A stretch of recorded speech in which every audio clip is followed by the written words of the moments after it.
আগামীকাল কিন্তু বাংলাদেশের আরো একটি সিরিজ শুরু হতে যাচ্ছে। বাংলাদেশের ঘরের মাঠে মিরপুর স্টেডিয়ামে পাকিস্তানের সাথে কালকে সন্ধ্যা 6টার সময় লড়বে বাংলাদেশ। এখানে 3টি টি-20 খেলা হবে এবং বাংলাদেশের একাদশে আমি মনে করি যে একটি পরিবর্তন আসবে, সেটা হলো তানজিম সাকিবের বদলে সাইফুদ্দিন দলে ফিরবে। সাইফুদ্দিনকে দলে ফেরানোটা জরুরি, কারণ সাইফুদ্দিন মিরপুরের পিছে এর আগেও কিন্তু তার বোলিং ভালো হয়েছে এবং তার বোলিং এভারেজ খুবই ভালো। মিরপুর স্টেডিয়ামে সবচেয়ে বেশি যে জিনিসটা কার্যকরী হতে পারে সেটা হলো ব্যাটিং। আপনাকে মিরপুরে ব্যাটিংটা ভালো করতে হবে। ব্যাটিং এ যদি আপনি ভালো করতে পারেন তাহলে আপনার ম্যাচ জয়ের সম্ভাবনা অনেক বেশি। সেটাই করতে হবে বাংলাদেশকে।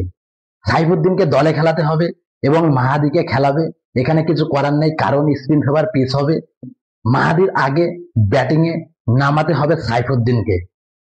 জোরালা প্লেয়ার প্রয়োজন মিরপুরের মাঠে, যে কিনা 6 মারতে পারবে।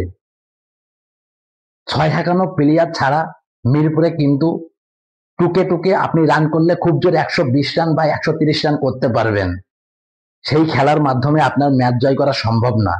150+ স্কোর করাই লাগবে এই পিচে।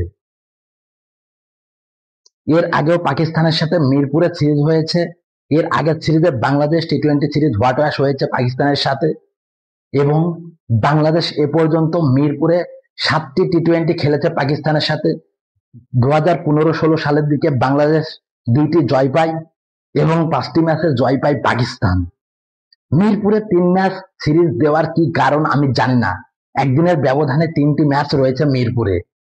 তাড়াহুড়া করে মিরপুরে 3টি ম্যাচ আয়োজন করা হয়েছে। বাংলাদেশ পারবে কি 3টি ম্যাচের মধ্যে বাংলাদেশ সিরিজ জিতে? পাকিস্তানের সাথে কিন্তু সিরিজ জেতা অনেকটা কঠিন, এবং মিরপুরে পাকিস্তান আগাগোড়াই অনেকটা ভালো খেলে থাকে। তাই পাকিস্তানের সাথে সিরিজ জিততে হলে সেরা খেলাটাই খেলা লাগবে বাংলাদেশের।